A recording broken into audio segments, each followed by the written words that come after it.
Hello there, it's AJ Booker here from the Centre for Fun and Families in Leicester, UK. This little film is going to show you how to do an activity to build resilience called banana. It's very simple. To start with, you need to have a banana. And as well as that, you need just a few other simple things.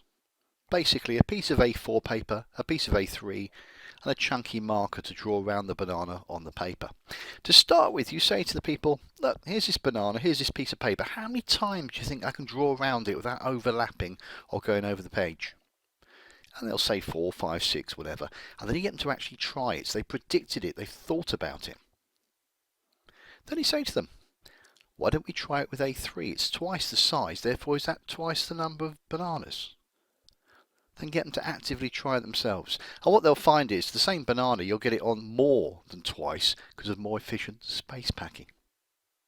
So they've had the opportunity to think about it, trial it, think about it in different circumstances and apply it, which is really the essence of resilience. Using our previous experience to help us plan what will happen in future activities.